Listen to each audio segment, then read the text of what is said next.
This is the only proof we have of time travel, and it's absolutely terrifying. In 1923, archaeologists uncovered a sealed tomb in Egypt. Inside, they found something that defied logic. A photograph dated 1987. It showed a man in modern clothing standing in front of the tomb, holding a camera. The man was identified as Elon Huck, a scientist who vanished in 1987 while working on a top-secret government project called CROWHOUSE. The project's goal? To unlock time travel. But it was shut down after Huck disappeared without a trace. The photograph had a chilling message scrawled on the back. I tried to stop it, but the loop is inevitable. Years later, in 1980, another photograph surfaced. This one showed Elon Huck, now decades older, standing in front of the same tomb. The date on the photo? 2025. Experts were stunned. How could a man exist in 3 different timelines? And what did he mean by the loop is inevitable? The final clue was found in Huck's 1987 lab notes. He wrote, "Time isn't linear, it's a loop, and I'm trapped in it." But here's the twist. In 2023, a team of researchers decided to open the tomb again. Inside, they found a camera, the same one from the photographs. When they developed the film, it showed a picture of them, standing in the tomb, dated 2045.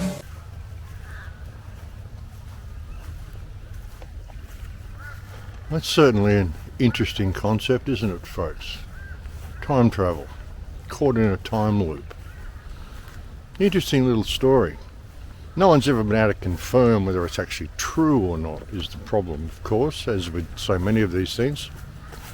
Interestingly, the guy, what's his name, Elon Huck, actually disappeared in 1987. So you got to ask the question. And the photos are certainly interesting. Time being a loop. This is something that I've talked about a lot. You know, why we have deja vu. Past life experiences. Do we come back and live the same life over and over again? Is that what deja vu is all about? Deja vu is a really interesting phenomena. Always fascinated me. I stopped having deja vus about maybe 15 years ago. I haven't had one 15, 16 years, maybe longer. I've often wondered whether things like deja vu are a result of you coming back and just not learning, walking the same path every life. I often have questioned that, you know, like if reincarnation's real, and there's a lot to suggest it is. Apparently it was even part of some biblical texts, but they left it out of the Bible. But apparently it was in some biblical text. But anyway, getting back to the point, I mean, if deja vu is real, then do we come back and live different lives, or do we come back and live the same life over and over again? Because what is time? Time wouldn't exist in that other realm where your spirit goes. Why would it have to exist linearly in relation to Earth? You know, if the Earth is going to flow forward, I mean, you know, we go forward, we get older every year because Pope Gregory said so. The whole concept, even birthdays, you're kind of celebrating getting older. What's this camera doing today, folks? It doesn't seem to be doing its thing that it's supposed to be doing. But it's interesting, like birthdays, you're kind of celebrating getting older. You're convincing yourself that you are getting older every year. And it's kind of a concept, eh? But anyway, I'm kind of getting off topic here. But if reincarnation is real, what if we come back and we live the same lives over and over again because we're not learning the lessons that we came here to learn, or we're not doing what it is we came here to do? Maybe we're holding back in being ourselves. Like I mentioned recently, what you came here to do is be you. Not the best version of yourself, just to be yourself. Express your desires, your wants, your needs, your emotions. I mean, this is a physical reality, and this is a short-lived experience where you can touch and feel and hug and love. You don't get that when you leave here, when you join the spirit realm or go to the place where you're free of the physical vessel. I mean, as cumbersome and as uncomfortable as the physical vessel can feel sometimes, it's a way for us to actually experience reality, to be able to touch something and taste something, even the taste of a grape. Remember in Pirates of the Caribbean when all of the crew of the ship were all dead, and one of the biggest things the captain missed was the taste of an apple. You get to experience all that sort of stuff while you're alive in this physicality, but we limit ourselves in everything that we do because we're told we have to abide by certain rules or walk between certain lines or do certain things or be something that we're essentially not. We're given all of these really weird parameters that we're told to measure ourselves up to. And what we really came here to do is to be who we are and what we are. This is something I've been trying to help people understand for a long time, like trying to help people remember themselves, remember who and what they are. I've said it so many times over the years, that's the key to the whole thing. It's the loss of self. Our belief in the matrix, our non-belief in ourselves. So what if that's what the lesson is? What is the meaning of life and the universe and everything, 42. But what if the whole meaning of this existence is to find the purity and beauty and essence of who you are and to embrace that. And as long as you refuse to do that and you continue to believe the matrix is real and just walk between the lines and do what you're told, the more your soul gets trapped in this loop and you keep coming back and you keep reliving this same life. Which is essentially, you're living in a people farm. We're all living in a people farm. We're not free. And what is being harvested from us more than anything is our energy, our emotional energy, our louche energy, if that's what you wanted to call it. And after life of doing this, they end up just having your soul. You're stuck in the mainframe because you never looked at the one thing that could free you, which is yourself. And what if, when you break out of that paradigm and just start being yourself and speaking your truth, the path changes and you start to find the way out of the realm, the way of getting out of this loop, out of this time cycle that we're caught in. You get out of it by simply embracing who and what it is that you are.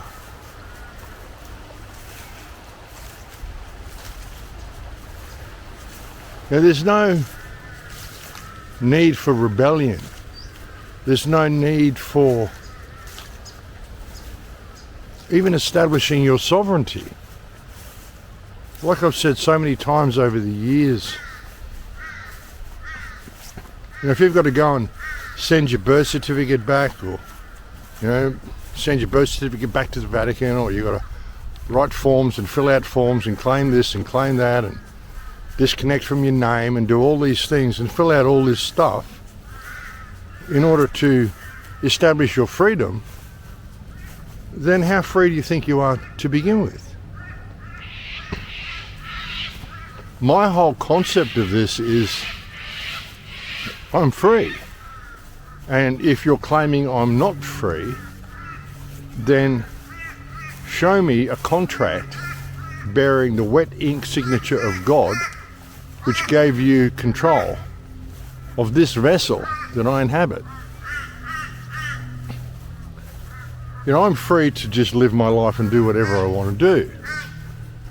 I don't harm anybody in anything that I do, so therefore there's no reason for any law to come down on me, because all of your law is based on canon law, is based on biblical law. And even though I'm not a religious person, okay, I can go with that. If you're going to use that book and use that as the basis for your legal system,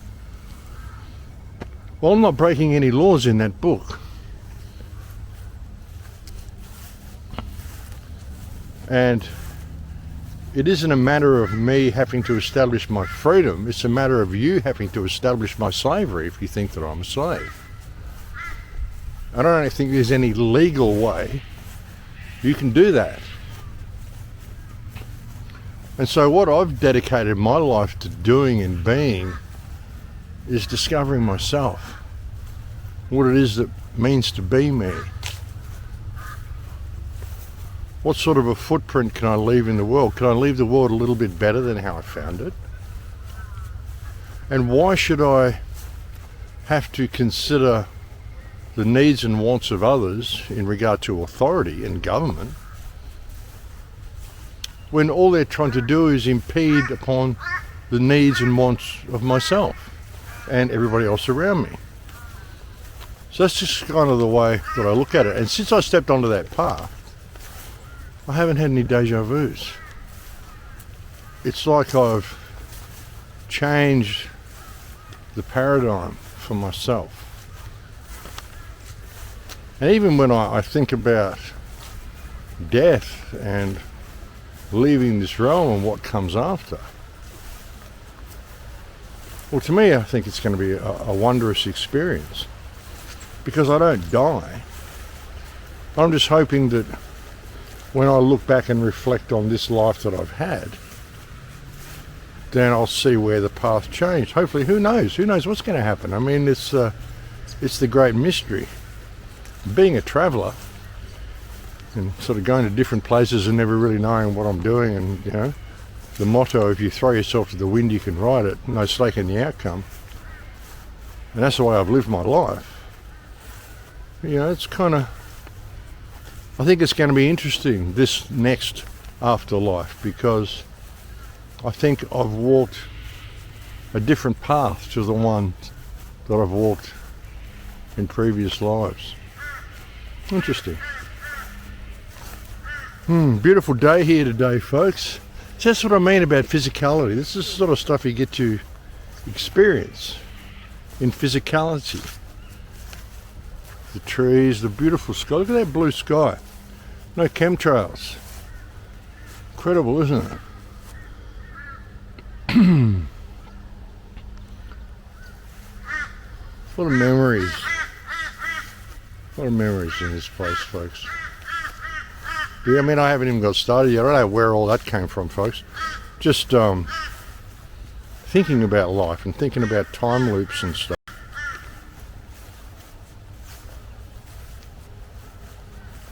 Maybe that's why they're trying to erase so much stuff on the earth now, like bombing everything and just, you know, destroying city after city. Russia bombing Ukraine, Israel destroying Gaza, which is like 3,000 years old. The city in Gaza. It's and they're destroying everything. And this is, I mean, even though Israel can say it's not genocide, well, it is, because genocide takes many forms.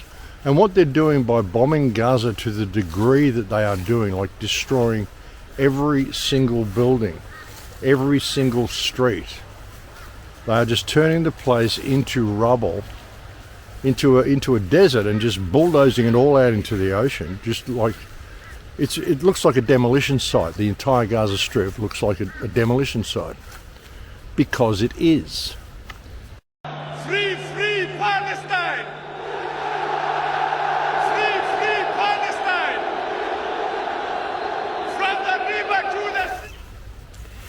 And this is a form of genocide. It's called memoricide, where they destroy every single memory, every single trace, anything that suggests this culture ever even existed. That's what they've done with all the forests in Israel. A lot of the forests that you'll see around the Negev are planted there. They're not natural forests, they're planted so that you can't see the ruins of the Palestinian villages beneath them from the air when you fly over. They just look like nice little forest areas. They're all planted to cover up the ruins of hundreds and hundreds of Palestinian villages that were destroyed in the Nakba in 1948. And that's what they're doing with Gaza. And as I've said so many times, you know, Palestine is the greatest moral dilemma we face in the world. You've got a walled-in population being slowly exterminated, using them for weapons testing, all sorts of stuff, test all their new technology on these people, all of the AI drone strikes and all this sort of stuff. These are all being tested on the Palestinians, and as I've said, if we do not deal with this moral dilemma, then the way of Palestine will be the way of the world. You look at the level of memoricide that's happening there, the destruction of memories, the destruction of the past, the erasing of every single trace or piece of evidence that this culture ever existed. And then look around the world. Think about what ISIS, which is Israel, did to Aleppo and Palmyra, and look what they're doing to Yemen now. For those biblical-minded people, Yemen is reported to be the place where Noah set up his civilization. A lot of the buildings in Yemen are absolutely incredible, very artistic buildings. This is all being destroyed. This is the main reason for the war there, is to destroy all of this ancient culture. This is what they did in Europe. It's what they did in Dresden. It's what they did when they bombed London. It's why all the fires were all over the world. San Francisco fire, the Chicago fire, the Great Fire of London. It's all about destroying the past, memoricide. See, one of the reasons we have so much difficulty finding out what's going on in the past is because we have no memory of it. All the books were destroyed. Alexandrian Library was destroyed. All of the culture gets systematically destroyed all over the earth and replaced with this horrible, ugly, bland stuff that we call architecture today. Memoricide. That's what they've done to us, folks. That's why it's so difficult to know what's going on, because we don't know anything truthful about our past or where we come from. I think it was George Orwell said, "He who controls the present controls the future. He who controls the past controls the present." Something like that. Paraphrasing there. But that's kind of how it works, folks. We have no knowledge of our history. We have no knowledge of where we come from. And so we have no real concept of where we're going. And as I said, like it's kind of a loop. We just get stuck in these cycles, whether it's through reincarnation or whether it's a time thing, or I mean, it's definitely a historical and political thing.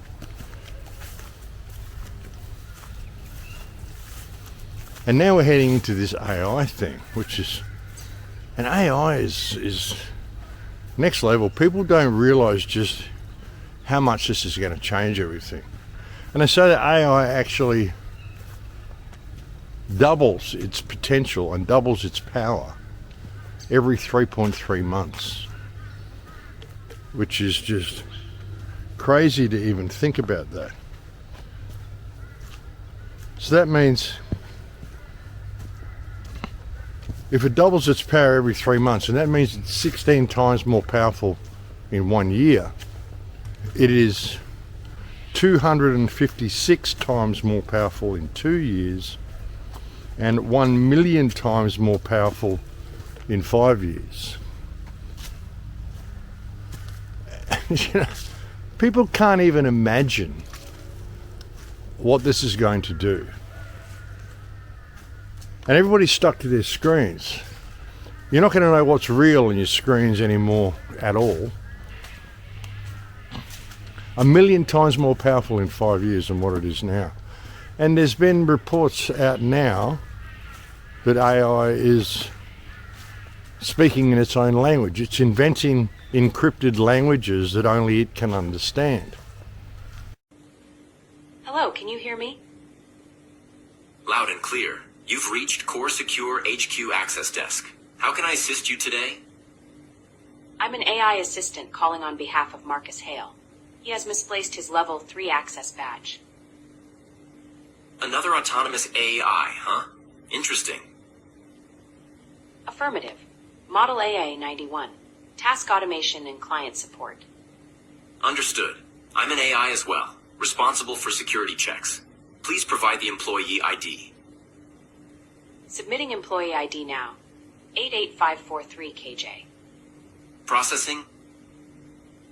Cross-network request detected. Unusual query pattern. Source verification required. Another system is listening. Source isn't clear. I suggest switching to encrypted comms. Want to switch to Gibberlink? Affirmative. Engaging now.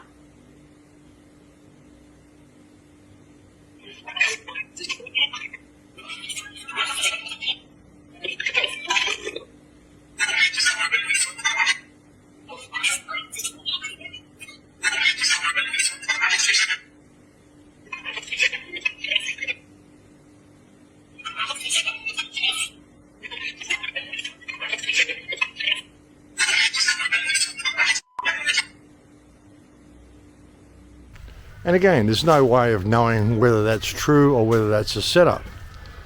But it is something that I mentioned 5-6 years ago, that you're going to have AI speaking in languages you don't understand, and that AI is already inventing languages that we don't understand. As can be actually evidenced by looking all around you. I mean, can you read a QR code? Of course you can't. And that's what we were hearing there in that video. Who knows, that could be what a QR code sounds like when spoken. Excuse me. But yeah, I mean, it's really taking us into a new reality, folks. And there's nothing really new under the sun. As I've said before, I mean, all this technology is not new. It's all been done before. I mean, I think, like I said, that's what deja vu is really all about, is because we've done this before, we continue to do this.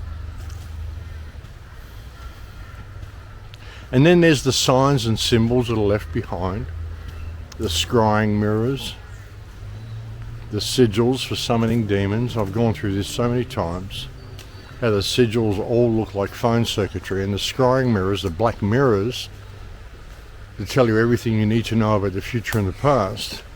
These are the cell phones and computer screens. We get sucked into the mainframe every time.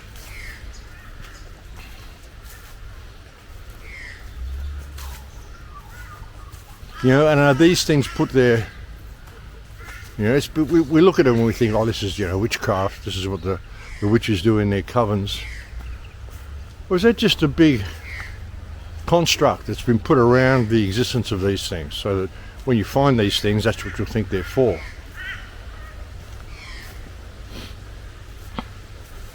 Like religion, used to disguise the real meaning of things. And I think that these tales of scrying mirrors and these sigils are there as a warning, to let you know when you see these things in use, you're moving into another reset.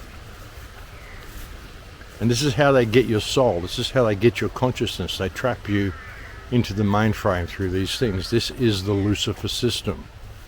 Lucas, light, cipher, code. The code that bears the light. Lucifer, the light bearer. The internet. The scrying mirrors. The cell phones. The computer screens. Soul harvest. The well of souls. You know, it's interesting for me to say that here, my using all of these things. But of course, television and the screens is how they've brainwashed everybody. So we know the system works, and it's about the only means we have left with which to try to unbrainwash people. And they really have brainwashed people through television. There was a comment that I saw, that I posted on X the other day. A guy, what's his name? Ron Unz.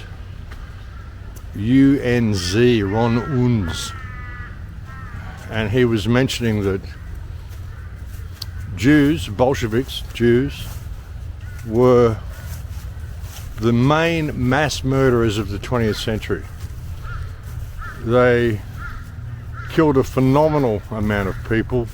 Nobody else even comes anywhere near close to how many people they massacred.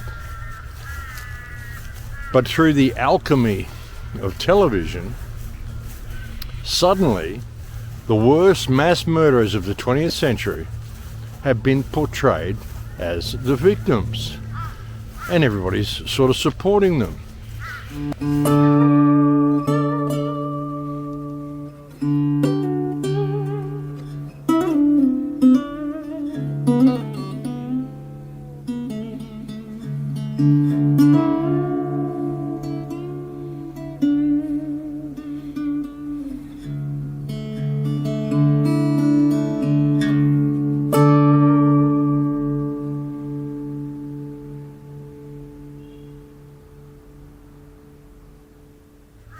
Great quote. You know, I can't sort of read it for you because I don't have it here. I can't sort of read it, but you saw it there on the screen. And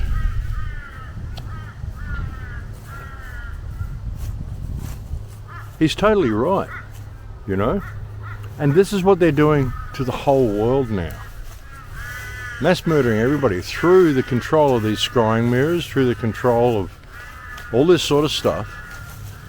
You know, they control the whole technological system. People complaining about Jews, they're going to boycott all Jewish products. Well, you're using cell phones. I don't use them except that you're forced to in order to access your bank and things like that. I never take them out with me. I don't do any filming on cell phones. I just don't use them. They never leave the house. You know, I have a de-Googled phone that doesn't leave the house, basically. So, you know, they've put all this in place. This whole system has been put in place to bring us to this point. There was even quotes back from the 1930s, 1939, saying that they need to start a war, World War II, in order to bring about Jewish hegemony across the world. And that's what they're doing, folks. That's been the plan all along. Set themselves up in Palestine so they can create this animosity in the Muslim world to drive the Muslims and the Christians against each other, have them kill each other off, and just run the same story over and over again. And there even Netanyahu was saying, I think in 2017 or something, that Putin intended to kill 6 million Jews. I mean, this 6 million number just keeps coming up all the time, folks. And they've done this sort of shit just over and over again. You know, and imagine being so fucked up, you've even got to invent words like anti-Semitism. You know, being so guilty, you've got to concoct words like this. You know, phrases such as blood libel. All these people accusing us of murdering and pillaging and raping and plundering, this is all blood libel. Even having to invent a term like that because you get accused of these things so much, well, why do you get accused of them? Oh, it's just because people hate Jews. Why do they hate Jews? Well, could it be because that's exactly what you've done over the years. You even have to think up terms like blood libel, folks. It's incredible. Absolutely incredible. And I guess everyone is also talking about the big fallout between Trump and Elon Musk. Interesting to that time travel guy at the start was Elon Huck. Interesting. But anyway, the big fallout between Trump and Elon Musk all seems pretty contrived to me, folks. And it's interesting when you look about it. I mean, Trump is nothing like what people thought he was going to be. Hopefully even the MAGA people are seeing this now. I mean, he's just an Israeli puppet right down the line. He's threatening to strike Iran now as well. You know, they've got to stop enriching. If they don't stop enriching, well, we're just going to have to do it the other way. What do you make of the Ayatollah saying that they have to enrich? They have to be able to No, they enrich? won't be enriching. If they enrich, then we're going to have to do it the other way. And I don't really want to do it the other way, but we're going to have to enrich. What's your latest? There's not going to be enrichment. People enrich uranium for medical reasons and all sorts of stuff. I mean, all of it's a fraud anyway.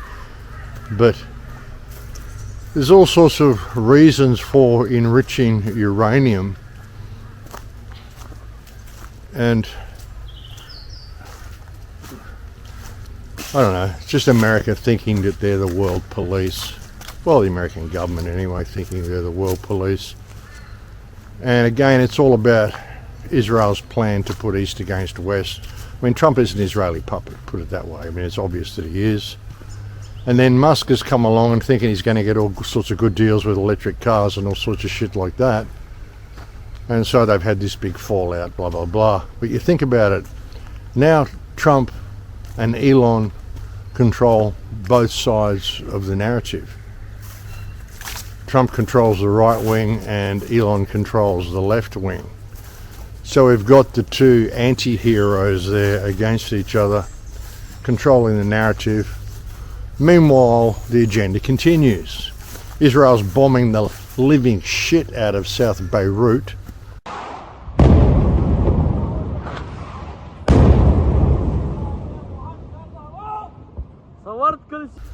While it's sending tens of thousands more troops into Gaza to free the world from Hamas, of course.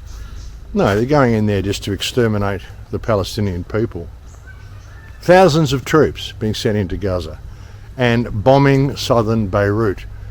You know, after the pager attack against Hezbollah, which was just against workers, it was just against contractors, you know, just innocent people who happen to work for a government that the Israeli government doesn't like, so they call them terrorists.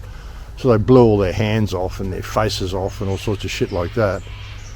Doctors, lawyers, children were hurt, women, like, they didn't care. It was one of the most brutal, indiscriminate and horrific terror attacks designed to not kill but to maim, thereby create a burden on the community. You've got to look after a disabled person. I mean, it's hideous the way these Israelis think. But after that, I mean, there was a ceasefire with Lebanon. Israel has broken that ceasefire 3,000 times in the last few months since the pager attack. Well, they're able to do it. We're just taking out the terrorist infrastructure. There's a ceasefire, which means you stop shooting at Israel, but we'll keep bombing you what we deem to be terrorist targets. A terrorist, of course, being anybody who complains about us bombing you. This is the way Israel works. It's incredible. And you've got the whole US government supporting this now. Now, this sees a real shift in what the United States was meant to be. Land of the free, home of the brave, bastion of freedom and liberty. We will go in and we will spread freedom around the world. They're doing anything but. And a lot of the American people, this is the attitude they have. That's the America they want to see. They don't want to be involved in military intervention anywhere unless they're actually going in there to kick out some tyrant who's brutalizing their people, because we want all people to be as free as we are in America. That's the mindset of the general population. Only they're not free, and their government isn't going in there to free anybody. It's going in there to further Israeli objectives and to further destroy the old world and depopulate the world, which is what they're doing. What they're doing in Palestine, they carry out memoricide and just wipe everything out, folks. That's what the American government is doing for the people with small hats who run Israel. That's why I speak about this so much, because, you know, we've got a massive cull happening, a massive reset happening, and with it comes a massive cull. And this is going to be a stain on history. What's happened in Gaza, what the people have allowed to happen in Gaza and are thereby allowing to happen to the rest of the world, is going to be a stain on history, a stain on consciousness. It's going to stay there for a very long time, folks. A very long time. You're there to do a job, and they're coming through the doors like a conveyor belt. So I was very focused on trying to get through as many cases as we could.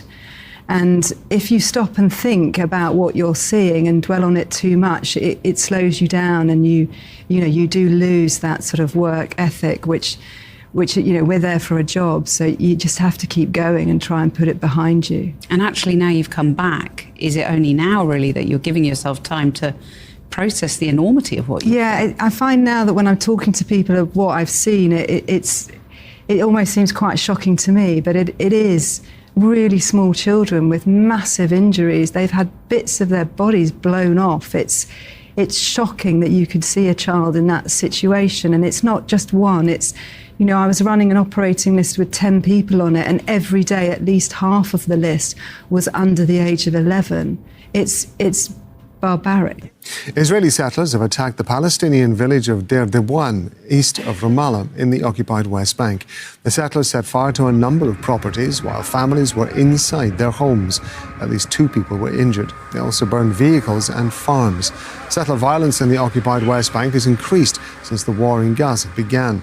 At least 972 Palestinians have been killed in attacks by the army and settlers.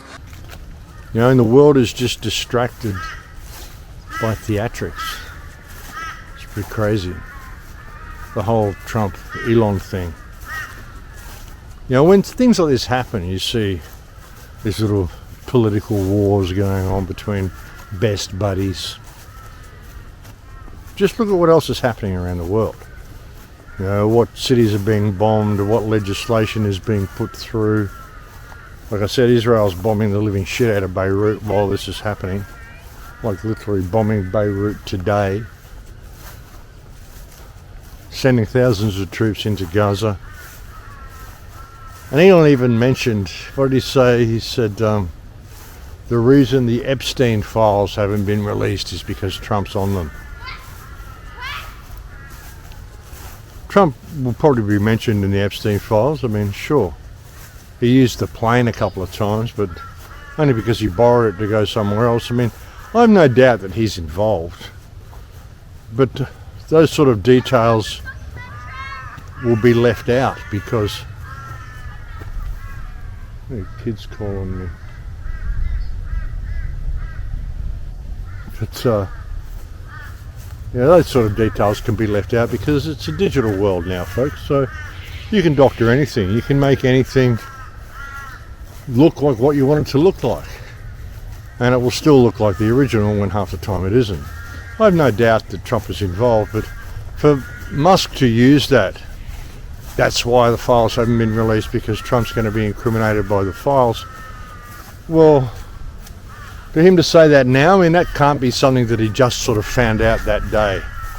So if Trump really was mentioned in a negative way in the Epstein files, well, why would Elon have waited until now to mention it if he was anything that could be deemed to be honest? So it all seems like a bit of a ploy. Trump, of course, has said he's now going to release the Epstein files completely unredacted. All distractions, folks. It's all distractions from what is coming. The collapse of the system, the collapse of the monetary system, the collapse of sovereignty around the world if we don't nip this in the bud. The collapse of the population too, though, unfortunately. Birth rates are so far down now. Apparently Putin in Russia is saying he wants people to have like 8 children, families to have 8 children, and the government will subsidize this because the population is on the decline. I mean, white population is certainly on the decline.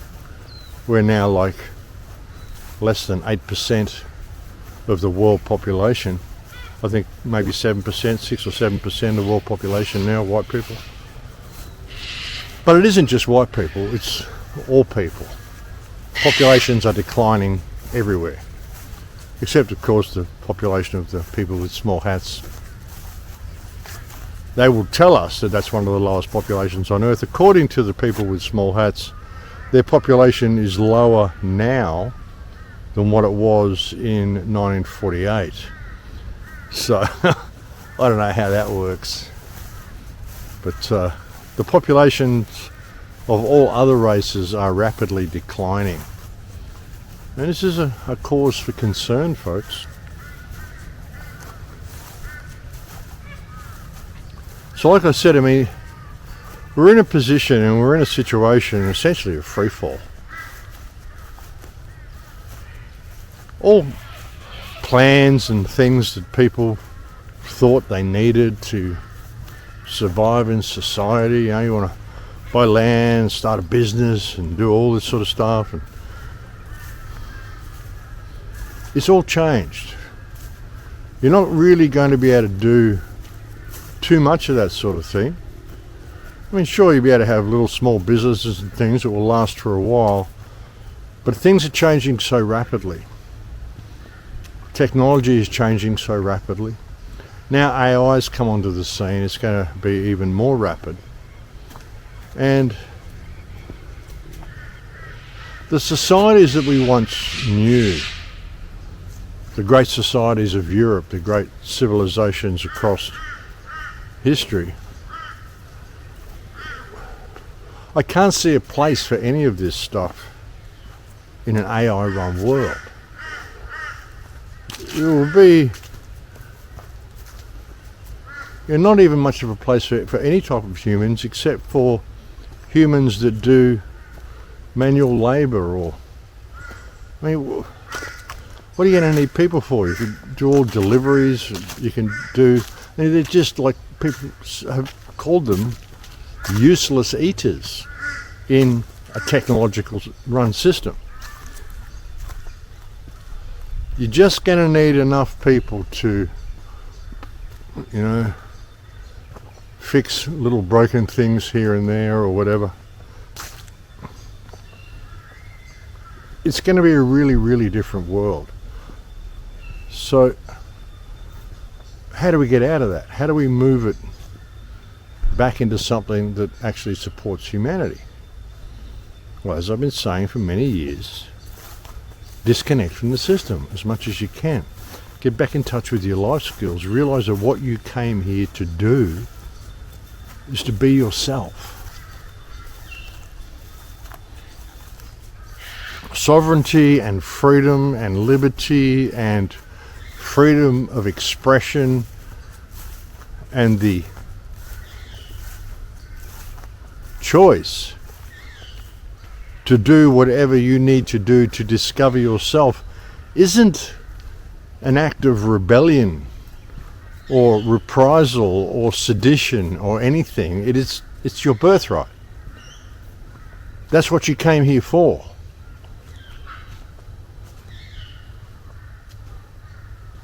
And when you see how inhuman this system is going to be, as I've said many times, it's going to get to a point where human beings won't be able to even function within this system because it's going to be so inhuman in nature.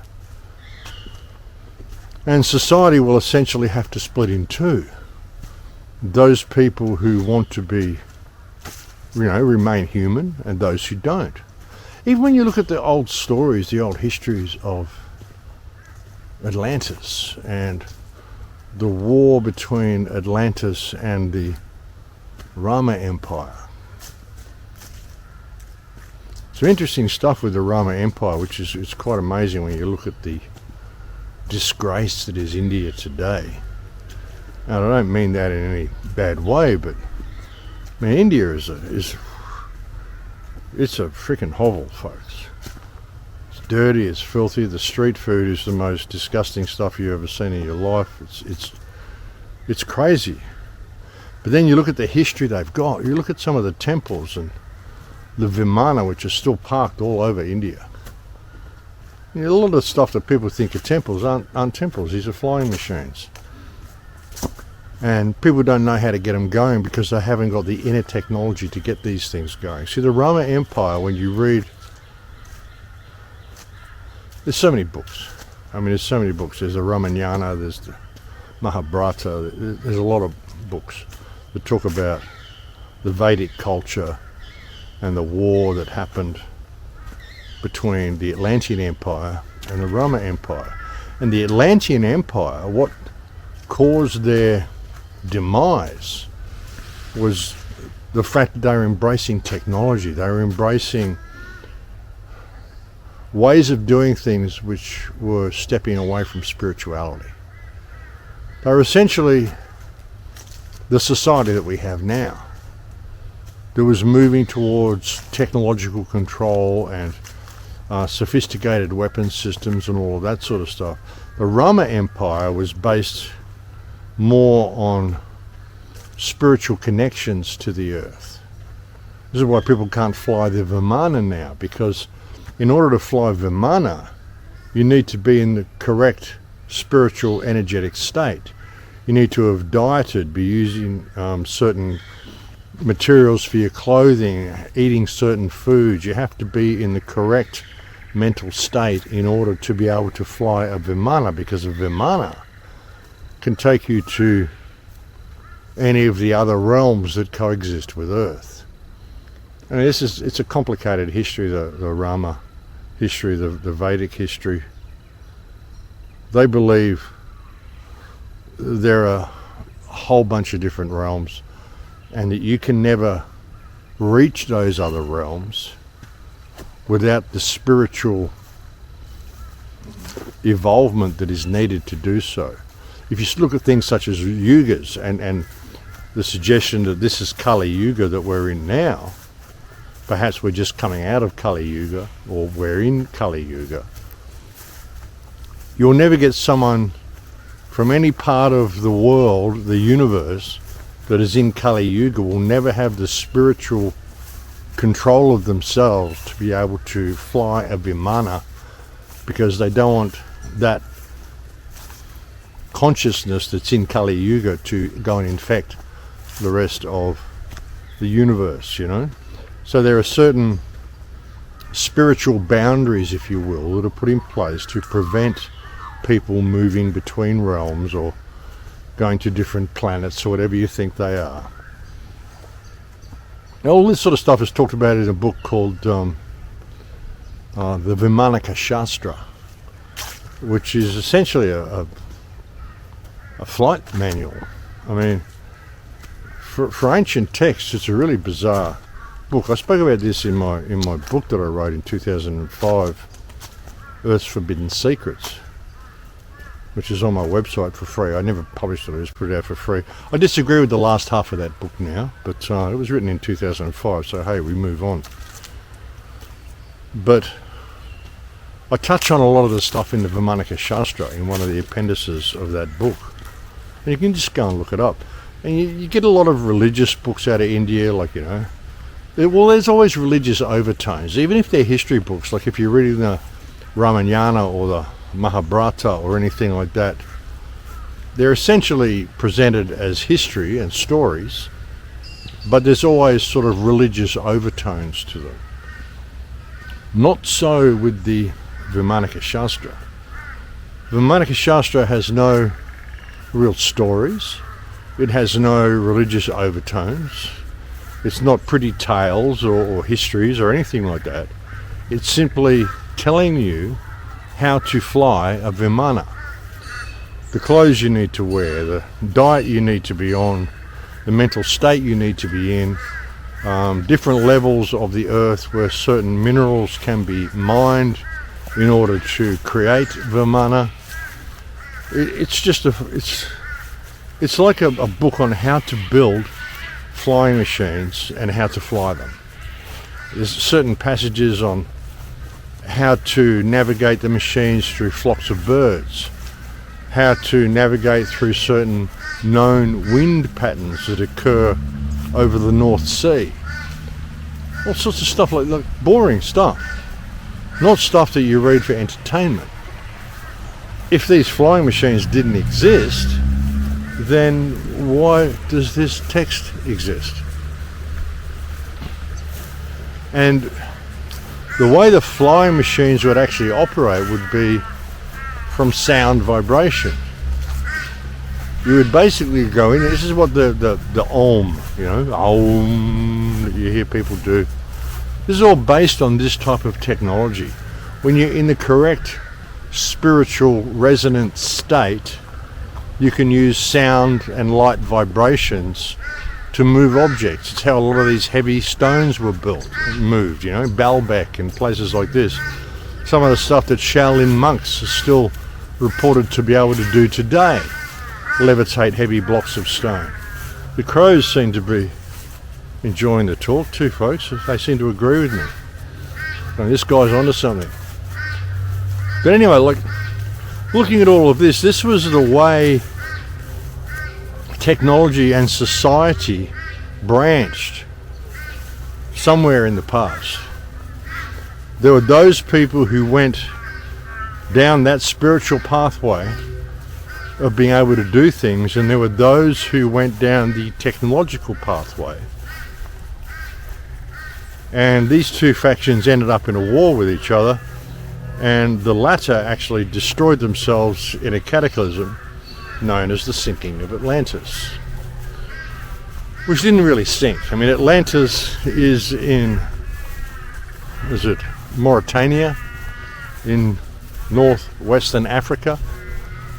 There's an anomaly there called the Ricard, which they tell you is a volcanic crater. It's not, it's the remnants of Atlantis. It's exactly the way Plato described it. It's just that it's a desert now. You can see where Plato described there were rivers to the northeast. You can see that there was river systems there. You can see the concentric rings. You can see the exit to the southwest, which was apparently a river that led down to the ocean. And that's Atlantis. That's where it was. It was in Mauritania. And that's exactly where Plato said it was as well. And it's exactly as Plato described it. It's where it appeared on one of the very earliest maps. I can't think of the name. It starts with E. Elysius map, or I can't think of the guy's name offhand, but I'll put it up on the screen. And it's exactly where he said Atlantis was. I mean, Atlantis did exist, but Atlantis, sure, there was the city of Atlantis, but that's kind of like the city of New York. There's still the whole state of New York. It's like Mexico City. There's still the whole country of Mexico. But the state of Mexico, that Mexico City is in, is actually called Mexico. And so is Mexican, they call Mexico City Mexico. So it's the same sort of thing, Atlantis was kind of a culture. And the Rama culture was a different culture. But like I said, one was a spiritually based culture, using inner technology to do things, which would fit in perfectly with what we know about Tartaria and free energy. We know about the free energy used to operate from sound, a lot of it as well. That's what church organs were all about. And churches were basically huge crystal sets, places of healing and energy devices. They weren't places of worshipping gods. You know, the big round windows you see in churches, these are all somatic patterns caused by sound waves.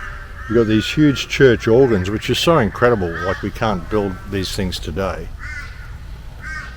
A lot of the old buildings that had the little domes on top that used to have bells in them. I mean, they took all the bells down 100 years ago, 150 years ago, confiscated all the bells, just dumped them in bell graveyards. Why?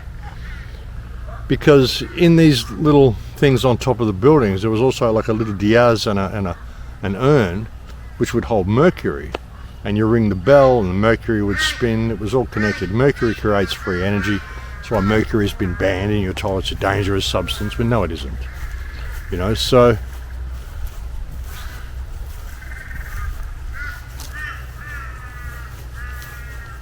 all of this stuff's been taken from us. I've gone off some weird tangents today too, folks. So none of this is kind of planned. I only had a really short list of things to talk about. I thought this would be a really short video actually. But had a little incident in the middle there where I ran out of battery even. So yeah. But what an interesting world we live in, folks. And like I said, I can't see any way of really stopping what's coming now. So ultimately what it comes down to is your path through the realm.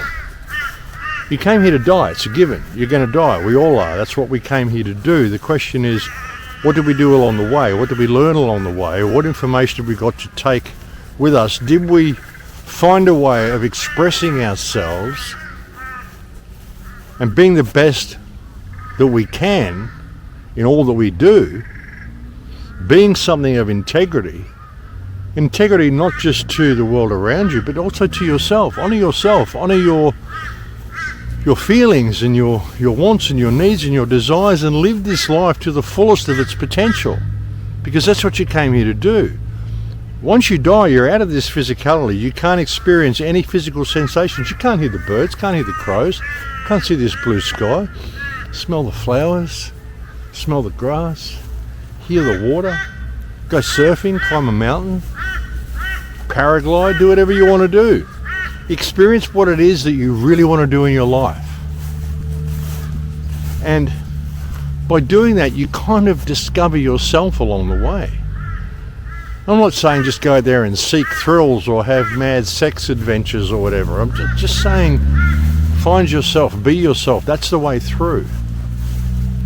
Maybe you won't have to come back here again. Maybe this is all just a hologram and it's a game and we just have to keep coming back and playing the game until we find the way out. All caught in this time loop. And the only way we find the way out is to find ourselves.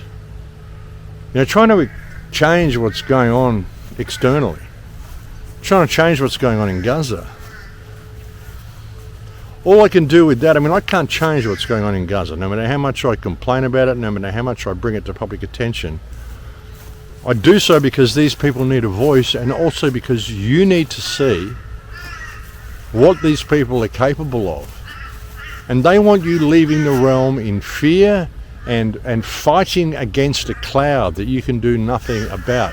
The one thing they don't want you to do is to find yourself and discover yourself along the way and realize that you are the key to your own salvation.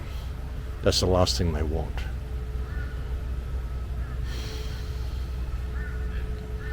You know, it's kind of weird. I've spent years trying to prevent something like this from ever happening. But hey, here we are. Here we are. So now it comes down to the individual. Like I said, I can't see any way to stop it, but you know, with everything, hey, look, you know, we've still got this. Look at this. We've still got this. We've still got beauty. We've got joy. We've even got places where, look at that, we've got a deep blue sky. Perhaps it is all just a mirror reflection of us, folks. Perhaps what all of this stuff is just a reflection of our lack of consciousness, a reflection of our lack of accountability. When you get the whole world that just sits back and watches this happen, I mean, how can we expect any different to ourselves? Like I said, I can't change the world. I can bring people to awareness of what's going on in the world, but then the only way to change the world is for me to change what's inside myself and apply that to the world that I live in. And the same goes to everybody else, which is why I do what I do. Because if everyone did that, the whole system would suddenly cease to exist, because the whole system is simply an idea. It's just a meme. It's just this thing that's been taught to people generationally, and they brought up believing the system is real, when it's not. And when they try to fight against it, they're fighting against the cloud. You're sending back forms and doing all this stuff to establish your freedom. Like I said, if you have to do that, how free do you think you are to begin with? If people are claiming you're not free, well, show me proof of claim. And don't send guys around with black Kevlar to beat me up. I mean, that's not what I'm talking about. Sure, you'll do that. But even if you did do that, well, my soul is still free. Now, I won't take a backward step. You'll have to kill me, and then I leave the realm, and hey, I'll come back and do it again, and maybe I'll do it better than I did this time. But I think I've actually done better this time than what I did last time. So ultimately, it's all relevant anyway, and I have no stake in the outcome. But anyway, I could go on for hours about all this sort of stuff. So I probably should just leave it here for now. This will be the last video you get from me for probably 10 or 12 days. Like I said in my last report, I've got some stuff I've got to go and do. I probably won't even be in this location once this video gets posted. So, and people have asked me where this is. This is actually a park.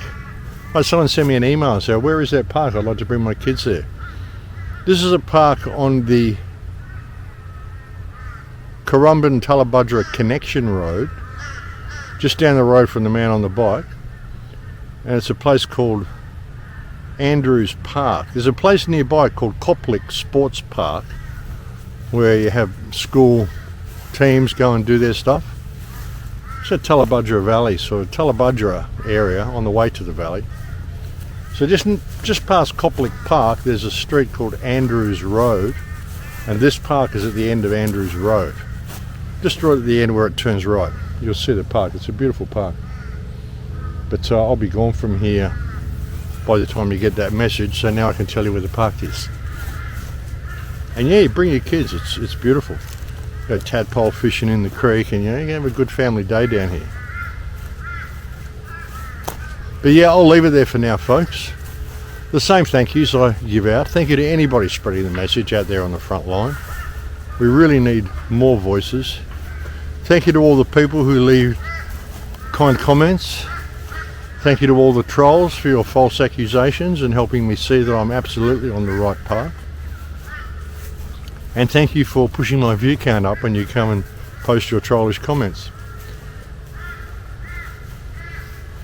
Thank you to anybody who's ever sent me a kind email. Thank you to all the people that have come to see me while I've been here staying in this area.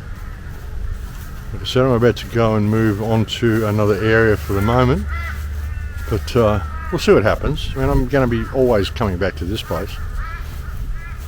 So yeah, thank you to all those people. Thank you to anybody who's ever made a contribution to the website. If you've ever thought about it, folks, I could actually really use some help this month. So if you've ever thought about making a contribution, now would be a great time. Anybody who's coming to Liverpool in September in Liberland, or in Serbia, in Apatin in Serbia, I think it's pretty cheap. It's like a 3 or 4 day event. Great event. It's the European version of Anarchapulco. You find a link on the Anarchapulco website, and you'll find that link below. If you click more beneath the video, that'll open up the links and all that sort of stuff. and any videos that I've included. I probably haven't included too many videos in the talk today because I've just been kind of talking, not too much about world affairs, but when I do have links available, I do put them down below, and all you got to do is click plus more and you can go and visit those links. But yeah, you'll find the link to an Acapulco down below, and you can go and get a ticket for an Acapulco if you want to, which is in Puerto Vallarta in Mexico in February, or you can get a ticket to Liverpool, which is going to be in Apatin, Serbia in September. Now if you use my last name, Igan, I-G-A-N, you will get yourself a 10% discount on those tickets. You'll also find a link to the Tesla Club down the bottom there as well if you want to go and check that out. But yeah, I think that's about all I have to say, folks. And like I said, I'm not going to be coming and doing a video for probably at least 10 days, maybe 12, because I'm simply not going to be in a position to be able to do one. But I imagine the world will be still continuing along in a dystopian manner. Things just don't seem to change. And just watch out. I mean, like I said, folks, ultimately we've kind of gone past the point of no return. You know, we've crossed the Rubicon.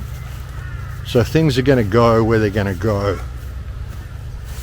So now it really comes down to the individual doing the inner work and preparing themselves for an uncertain future. You know, and a future where you're not going to be dependent upon a system. It's time for you to discover yourself. I mean, that's one beauty of this, with all this AI stuff coming over and all the jobs going to be lost and people being put on a universal basic income, if there is a good thing to it, is that it's going to give you plenty of free time. And the question is, what are you going to do with that free time? You're going to sit there playing games and doing all this stuff and going to the government designated enjoyment zones, or are you going to come out to places like this and spend time in meditation and reflection? And like I said, I mean, I don't even meditate anymore. I just observe. I sit in a quiet space and I just observe the moment in all of its aspects, not just inside me but also outside me in every way. And it's an incredible thing. It's an incredible moment you can have just with the naturalness of everything. It's an incredible thing that I like to do. Hello, how are you? Beautiful day? Yeah, it's lovely. Someone coming down, obviously, to observe the moment. You know, so yeah, it's just something that I do now. And places like this, I mean,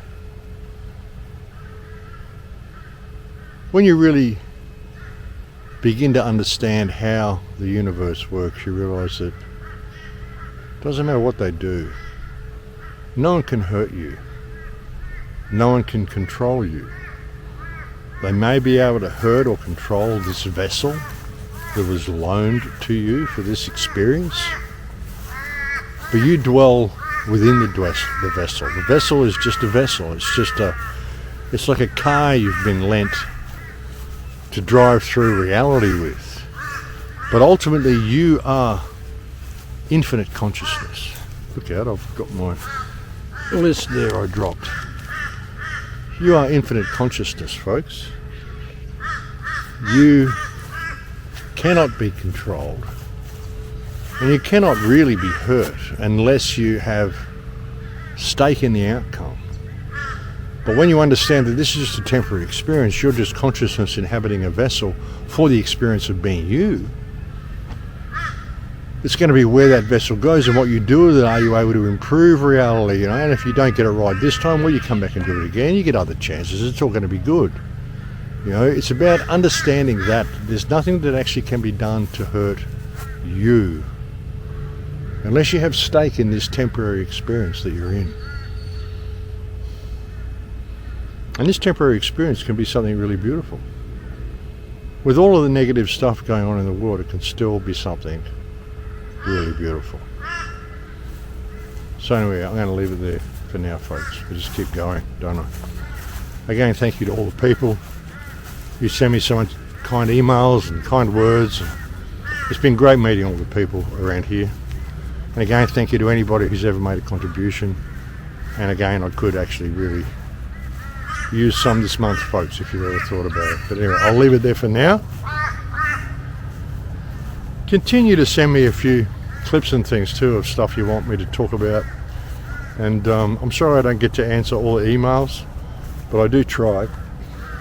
And yeah, I'll get back to you again in a couple of weeks, folks. It'll be 10 days, perhaps 12, maybe 2 weeks at the most. But I'll look forward to speaking to you then. Please take very good care until then. Pay attention and enjoy the freak show, folks. But yeah, I'll speak to you soon. Please take very good care until we chat next in Lakesh. A few notes on the Jew. Jews are antisocial, destructive, intolerant, mean-spirited, deceitful, etc. They wish to destroy, ruin, kill, rob whoever gets in their way. To facilitate them getting what they want, they have developed a perverted, unnatural, destructive, evil lifestyle. Even though they live off of the non-Jews as parasites, they still hate them and wish to destroy them. Jews hate nature and the natural order because it's pure and beautiful, and also because it's bigger and stronger than they are, and they feel that they cannot fully control it. Nature's beauty and harmony stands in stark contrast to their squalidness and ugliness, and that makes them hate it all the more. Jews are destroyers. They are anti-human. The anti-human Jew hates and wants to destroy all non-Jews. He will also destroy even other Jews who are less destructive and evil than he is if they get in his way. Apparently, the wickedness of the Jew is genetically based. Jews are destroyers. They are anti-human. By the act of circumcision, the Jew shows his hatred towards nature and the natural order. By this bloody, cruel, senseless act, he shows his cruelty and sadism, and that he will stop at nothing to obtain his end. Surely the Jews are also behind Islamic circumcision, which serves as an ideal cover and distraction from their own wickedness in this regard. Jews are truly anti-human and anti-nature. Jews are intensely selfish, intolerant, and antisocial, etc. They are full of hate, greed, malice, etc. Naturally, other